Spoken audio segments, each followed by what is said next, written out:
Swastiastu. Raga dvesha vikmu taistu, Visayan indriya iscaran, Atma vasyair videyatma, Prasadam adigacati. Raga dvesha vikmu taistu, Visayan indriya iscaran, Atma vasyair videyatma, Prasadam adigacati. Raga dvesha vikmu taistu, Visayan indriya iscaran, Atma vasyair videyatma, Prasadam adigacati.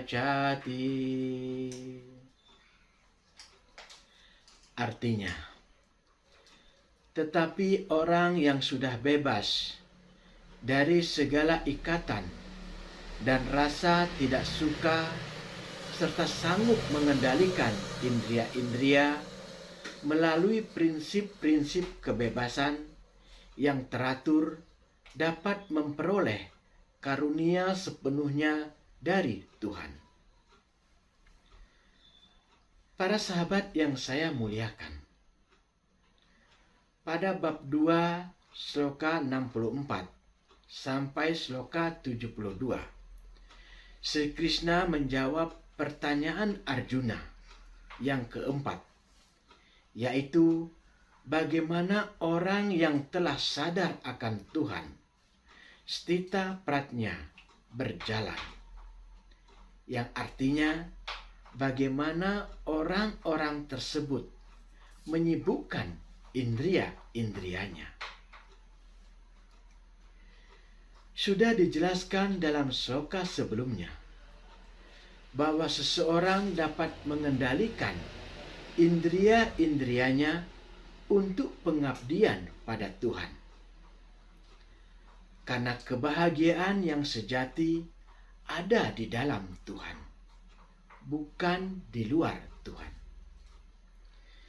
Itulah sebabnya Sri Krishna selalu meminta kita untuk melepaskan kemelekatan dan keinginan terhadap hal-hal material dan menerima rasa yang lebih tinggi, yaitu karunia Tuhan dengan menyibukkan indria-indria untuk pelayanan pada beliau.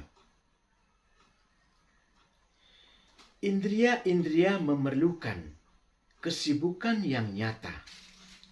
Kalau indria-indria tidak digunakan dalam cinta bakti rohani kepada Tuhan, maka indria-indria akan mencari kesibukan dalam pengabdian pada keduniawian.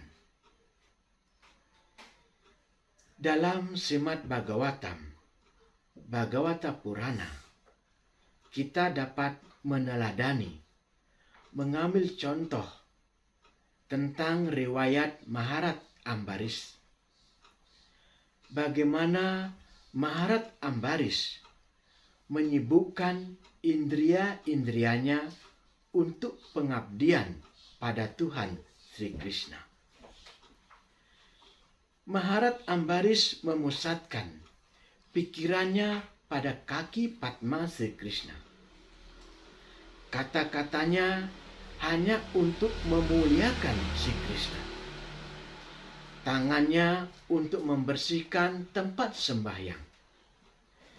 Telinganya untuk mendengar lila Sri Krishna. Matanya digunakan untuk melihat wujud arca Sri Krishna. Hidungnya untuk mencium aroma dupa dan bunga yang sudah dipersembahkan kepada Sri Krishna. lidahnya untuk mencicipi makanan yang telah dipersembahkan pada Sri Krishna. Kakinya dipergunakan untuk berjalan-jalan ke tempat suci. Kepalanya untuk mempersembahkan sujud bakti kepada Sri Krishna. Dan semua keinginannya untuk memenuhi keinginan-keinginan Sri Krishna. Inilah kecerdasan spiritual dan rahasia sukses dalam menyibukkan indria-indria. Para sahabat yang saya hormati, orang yang telah menyibukkan indria-indrianya sepenuhnya kepada Tuhan, dia tidak akan pernah goyah oleh pengaruh-pengaruh duniawi. Barangkali keinginan datang kepadanya bagaikan air dari sungai yang mengalir ke dalam lautan. Tetapi dia tetap mantap menyibukkan indrianya dalam pengabdian kepada Tuhan. Seperti lautan yang selalu diisi oleh ribuan sungai yang airnya mengalir ke laut. Bahkan hujan yang sangat deras pun turun ke lautan.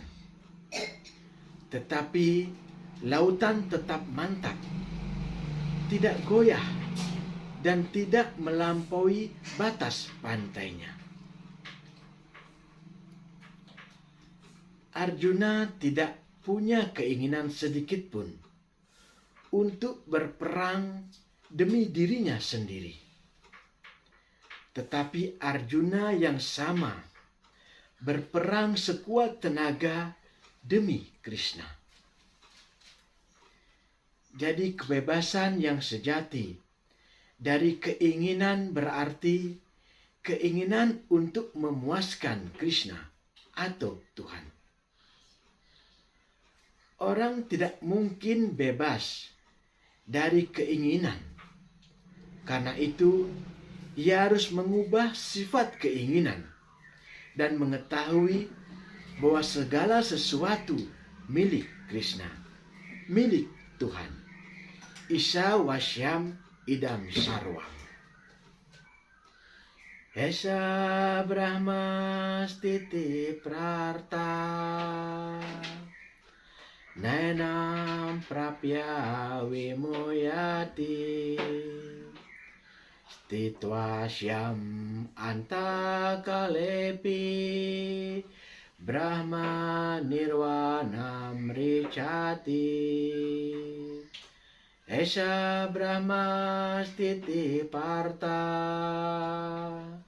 Nainam prapya vimoyati Tita swam antakalepi Brahma nirvana vricati Esha Brahma stiti parta Nainam prapya vimoyati Titva syam ante kalepi Brahma nirvana vricati. Artinya, itulah cara hidup yang suci dan rohani.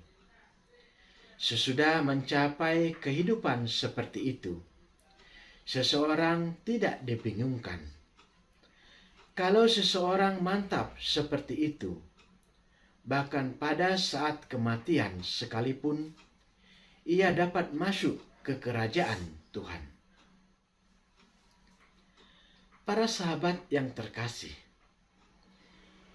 ajaran Weda berpusat pada kehidupan suci dan rohani, mengendalikan indria-indria dan menyibukkan indria-indria sebenarnya memiliki makna yang sama. Mengendalikan indria-indria artinya indria tersebut digunakan untuk pengabdian pada Tuhan.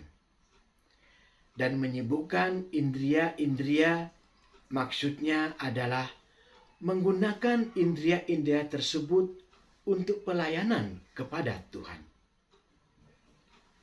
Orang yang telah berserah diri kepada Tuhan sepenuhnya pasti dapat mengendalikan dan menyibukkan indria-indrianya untuk kepuasan kepada Tuhan. Ketika indria-indrianya disibukkan dalam pengabdian kepada Tuhan, maka pada akhir hayatnya atau pada saat kematian datang kepadanya, maka ingatannya akan terpusat pada Tuhan. Sebagai akibatnya, karunia pembebasan bagi orang-orang seperti itu akan datang tanpa gagal. Semoga semua makhluk berbahagia. Om Santi Santi Santi Om Rahayu.